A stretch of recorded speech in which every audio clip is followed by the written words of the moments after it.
You're watching Rogers TV.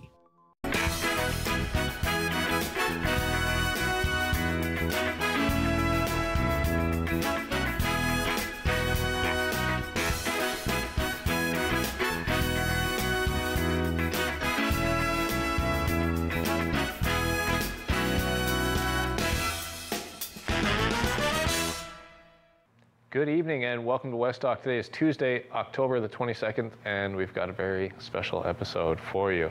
Man, there's a cruise ship in here again today. This seems like the longest cruise ship season ever, but of course they're here to see these changing, beautiful leaves. And it's so nice to see this kind of activity in our city in the far end of the shoulder season of tourism.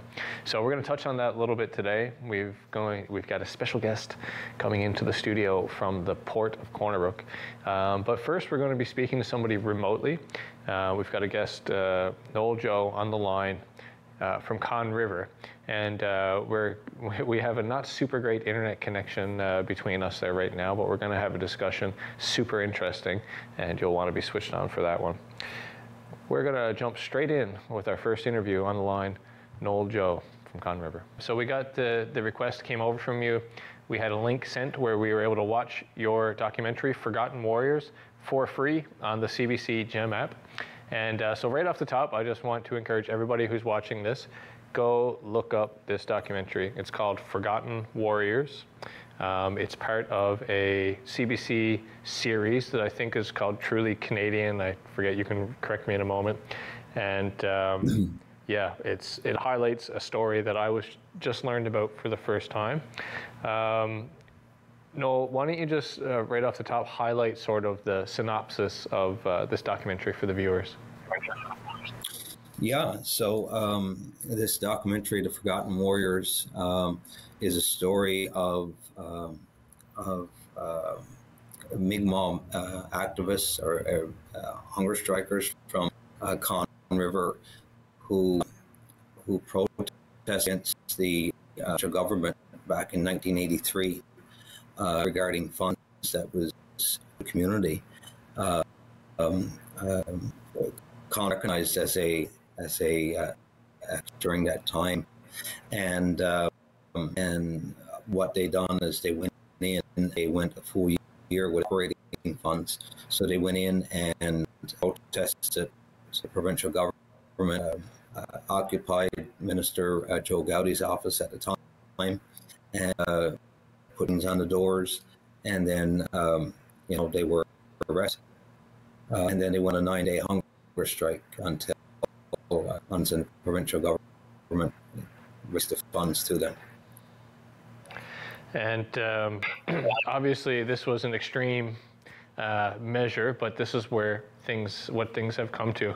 Newfoundland, of course, has a really kind of unique side story in relation to Canada's Indian Act. Of course, Newfoundland being the last province to join Canada, but things seem to be really poorly set up from the beginning, and this documentary highlights sort of right where things seem to be going wrong right from the get-go in terms of the way the provincial government and the federal government were both involved in basically preventing funds and resources from properly getting to Conn River.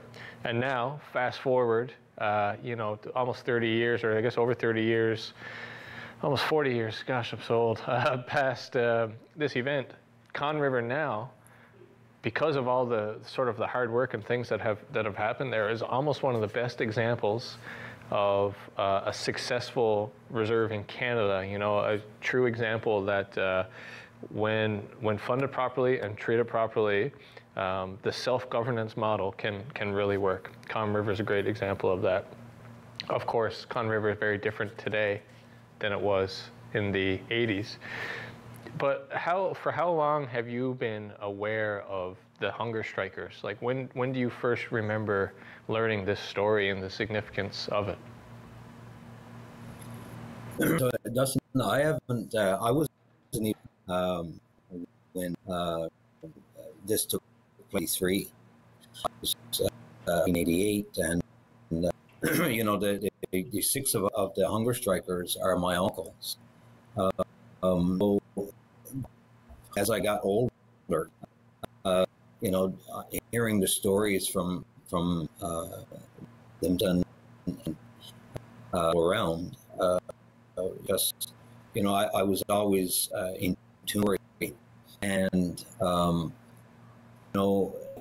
River in itself, they don't forget about the hunger strike.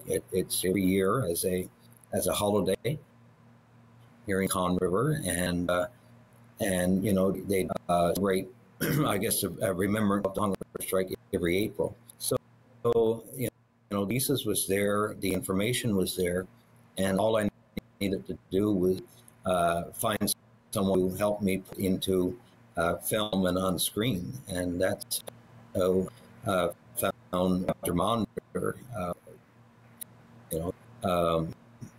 I was watching Music and Friends one day, and at the Friends video came up, and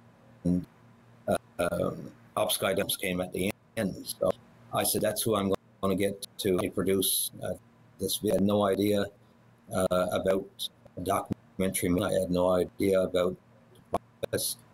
So Roger Monder kind of mentored me along the way. Having a history and document in pieces like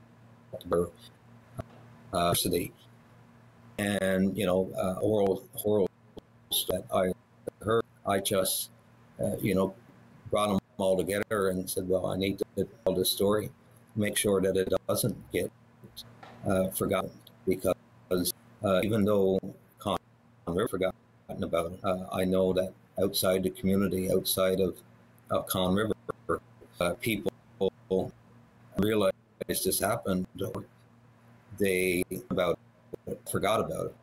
So it was very important to tell this and to be able to share it with the younger generation, because it's the younger generation that will continue to tell the stories along the way and keep the history strong. Yeah, well said. And I think it's, younger generations today might look at a place like Con River, and it's really today hard to see or, to understand what it was like then, if we just take it for how things are now, right? Such an awesome, an amazing, successful community, right? And so it's important to tell these stories.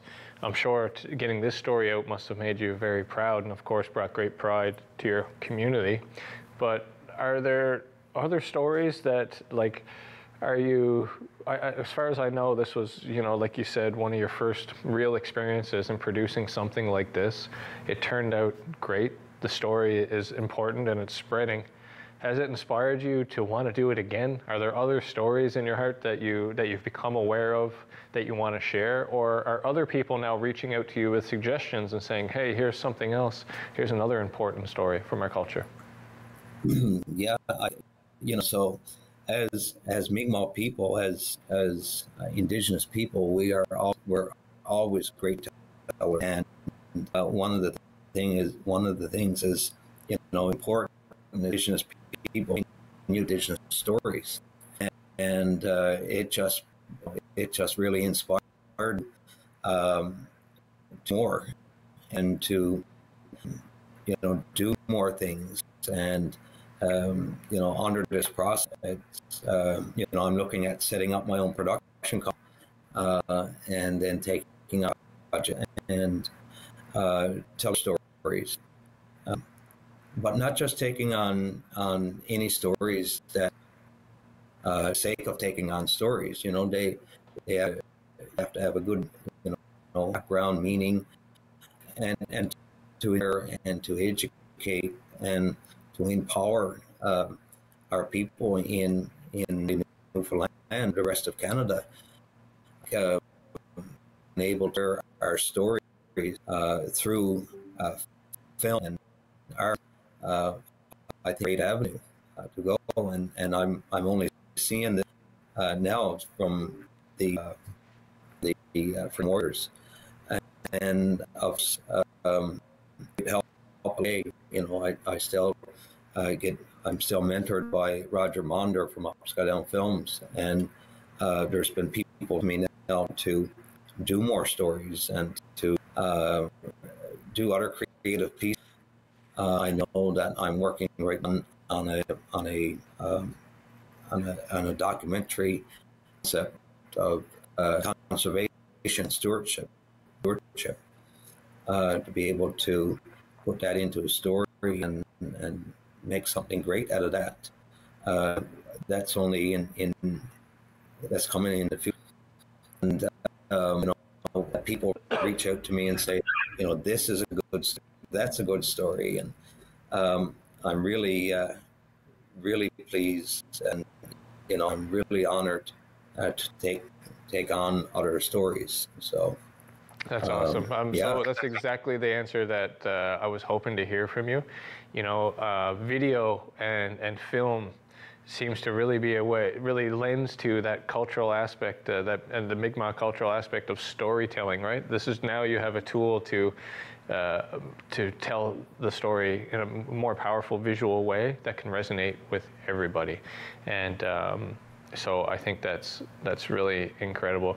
I want to thank you for taking the time to come on. Once again, Forgotten Warriors, available for free on CBC Gem, and everybody can go check it out right now. Noel, I really wish we had more time, and in the future, next time you're in this area, I'd love to have a more in-depth chat with you. You seem like a very interesting person, and I'd love to chat more. Best of luck in the future as well, and can't wait to hear and see more pieces like this from you in the future. Perfect. Thank you, Dustin, for sure. Very much. Okay, and that was Noel Joe. We are gonna take a quick break, and we'll be right back with our next guest. Stay tuned. So why volunteer at Rogers TV? Well, it's fun, exciting, and challenging. You can develop practical, hands-on skills in TV production, make new friends, and have fun, all while giving back to your community.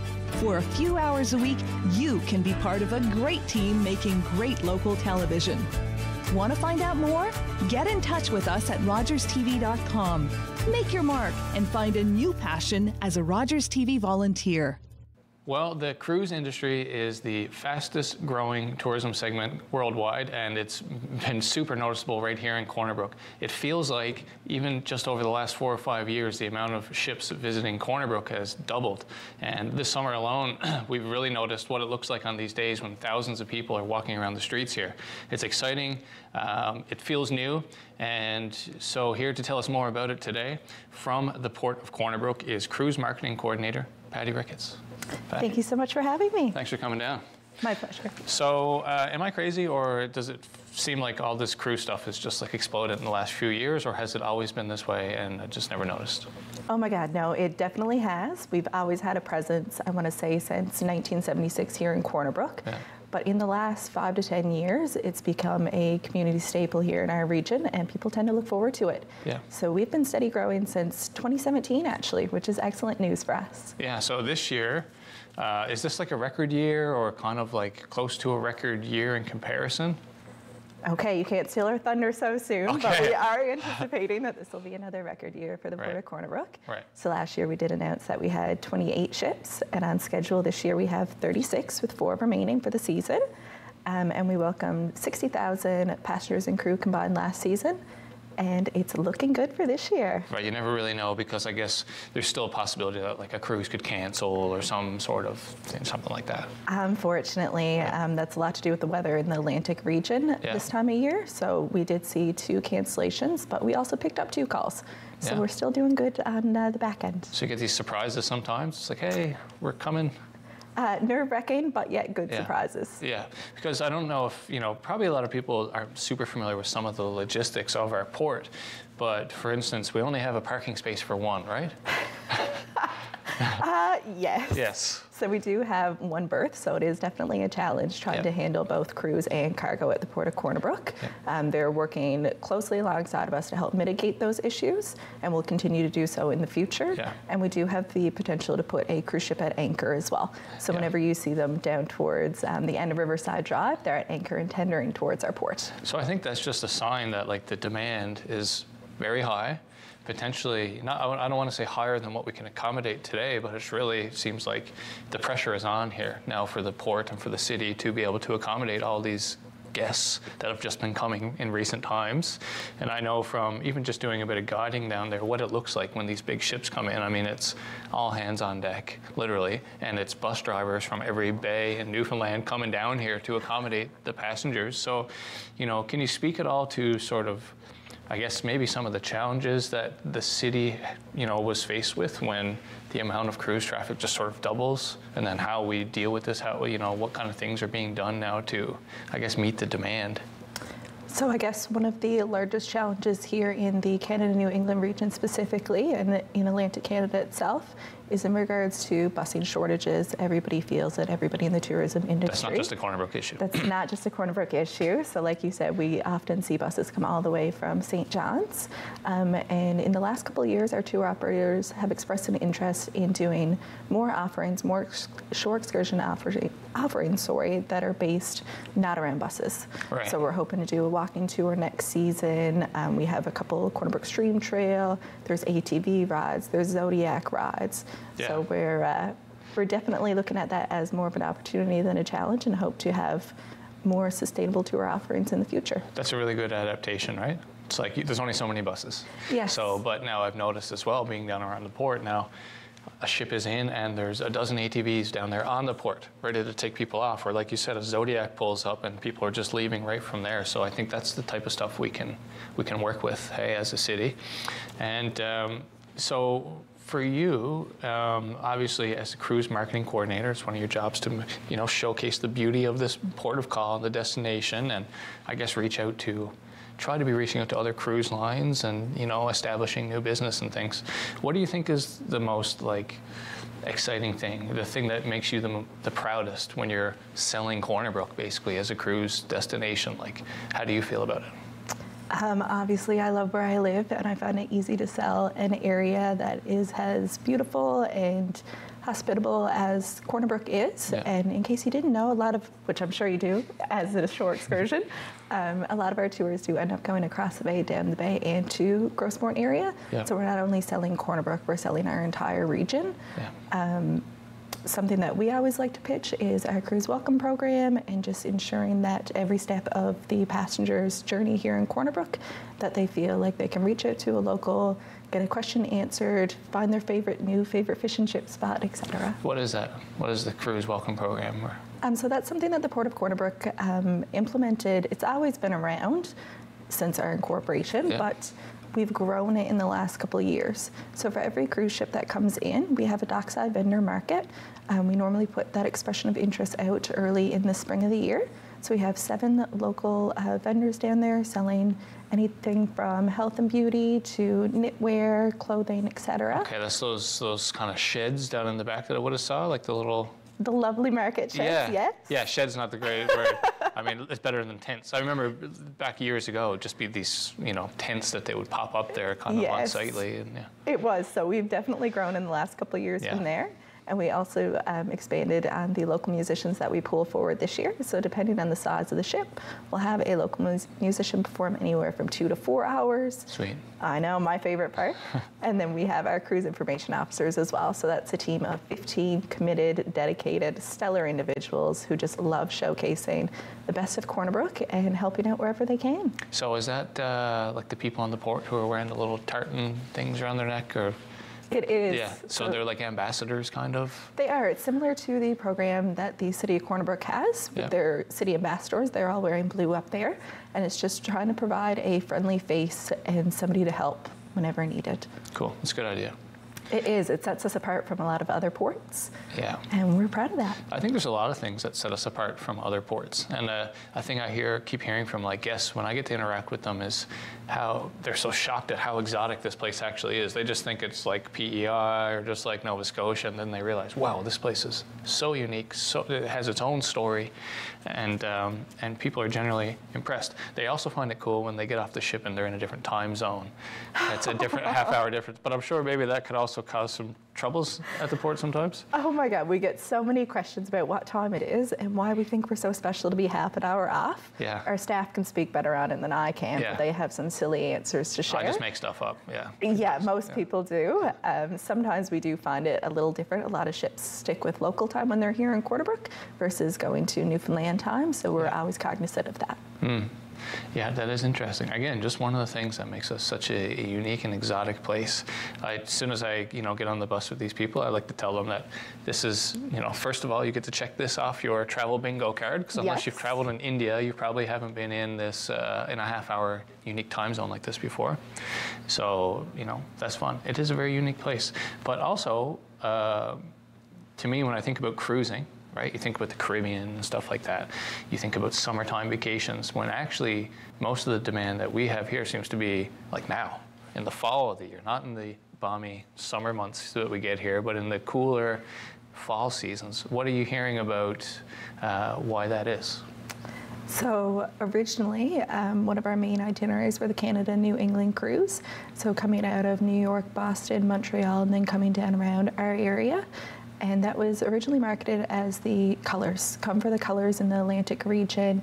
You'll see the beautiful oranges and reds. That was like the whole, that was the whole marketing. And it was, and we're members of a bunch of different associations, and we're working to grow on that narrative, slightly change the narrative to include the spring and summer months.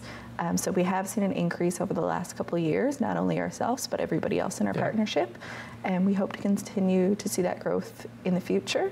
A lot of our ones in the summer months were either coming from the transatlantic, so generally leaving Southampton and going on longer itineraries, or the Iceland, Greenland itinerary is significantly growing right now. And we get a lot of the uptake from that. And they tend to sail in the summer months. Okay. So before we were, just to sort of summarize that a little bit, like we're mostly getting these Eastern Seaboard, United States kind of itineraries, and now we're getting in on some European itineraries as well. We've always been in on them, but we're growing. Right. Growing in a way that we love to see. Yeah. I mean, I think that just where Newfoundland is positioned too, like literally in the world, in the ocean, it seems like a really strategic place for cruise lines to be working in, really, right? Like, it's a lot of safe harbors in otherwise a sketchy North Atlantic. We have lots of space. We have lots of natural social distancing and things here. So hopefully these cruise lines are falling in love with the place. And it seems like they're sending more ships our way, which is probably a good sign. It definitely is. So this season alone, we actually had, I believe it was 9 inaugural calls. And some of those ships had entered not only Corner Brook for the first time, but our Atlantic region for the first time. And they just released their 2026, and they're looking at sticking around. So that's excellent news for us. That's wild. I know. I think that 9 new ships just came here this year for the first time. Yes. So what are it seems very exciting, right? And to people, I know there's tourism operators who are really feeling this, like just this last summer alone, they're feeling like, wow, what a boost to my business. Restaurants in Corner Brook that I know are saying they're so grateful for that extra little bump in business, right? So, but how do we ensure that this is like a long-term thing? And if there's tourism operators out there right now listening to this and thinking, oh, maybe I should re-gear my business to try to adapt to the cruise opportunities, do you feel confident that that's a safe bet, that the cruise business is like here to stay and is going to continue to grow? Are there any threats that we have here to the cruise business that make it delicate, or what's your feeling about the future of cruising? We're certainly hopeful about the future of cruising. My position alone only came into effect in the last year because the Port of Corner Brook is committed to growing our industry and providing the economic and social benefit, cultural benefit to everybody in our region. So we continue to market our region at multiple events every year. We travel and meet cruise line executives in their home offices, whether that's in Seattle or it's in Miami. So we're always putting Corner Brook out there in their faces and promoting what we have and what we're hoping to have in the future, and encouraging them to come for the first time or to continue to come for years. That's pretty encouraging, actually, to think. So I mean, obviously then you've had no small hand to play in the success that we're seeing here in Corner Brook. You're new on the job. You're saying that for the first time now, we actually have somebody we can send out and market our product. You know, and I know that other people have been doing it. There's been people. Still two of us. Yes, and you know, I know Jen down there was wearing multiple hats for a long time, and so now this is just a way that you can both sort of grow, I guess. So keep doing what you're doing, and one final note, because we just got the light from Gian there.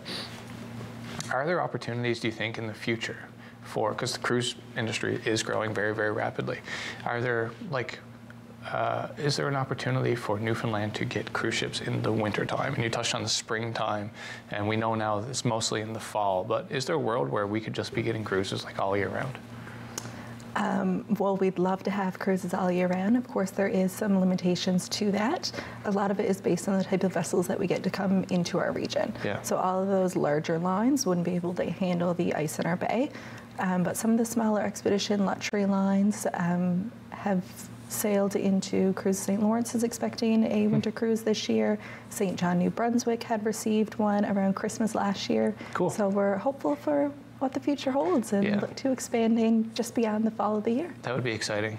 Definitely and would. 200 or 300 you know, people is still, for like our area, can be, you know, a nice little bump and can be an exciting day in Corner Brook to have those amount of people walking around. Also, I don't know what we would do with like 6,000 people here in mid-February if they got off the ship. So I think that's I truly don't. Yeah, I think it's a really scalable way to go about it. So I think it's all very encouraging. Patty, is there anything else that you'd want to say now to the people of Western Newfoundland regarding our port, our cruise opportunities, or anything else in the last moment of our interview?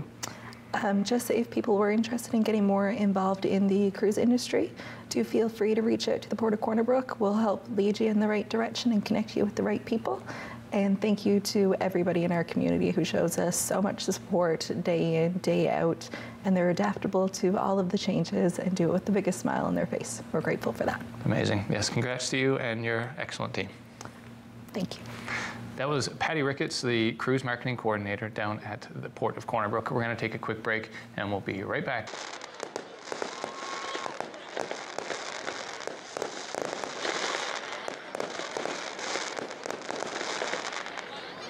And that's it for today's episode. I want to thank Noel Joe for taking the time to hop on a call with us and chat a little bit more about his new documentary, Forgotten Warriors, that was produced in partnership with Upside Down Films, as well as Miss Patty Ricketts for coming down, telling us all about the exciting cruise season, how it shaped out, and a little peek at what people can expect in the future. That's going to be it for tonight's episode. We'll be back next Tuesday with another West Talk. Take care.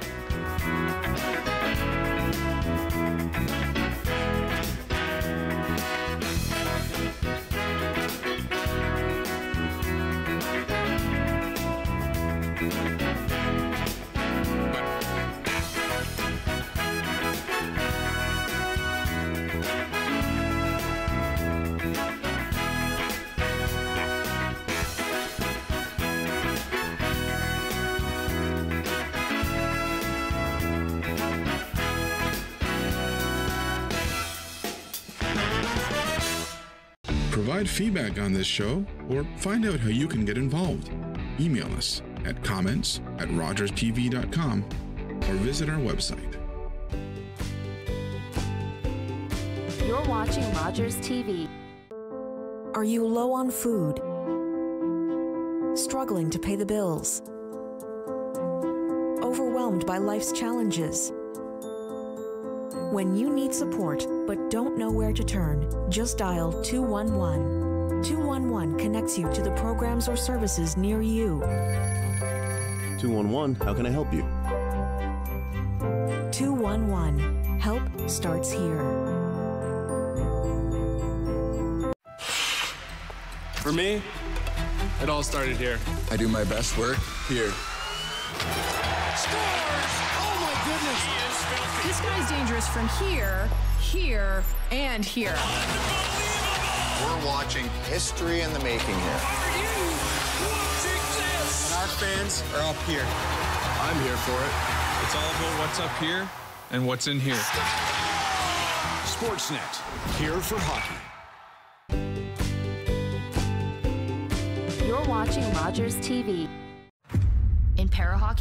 the ice tilts in favor of men. But that will never stop us. United by passion, battling for equity.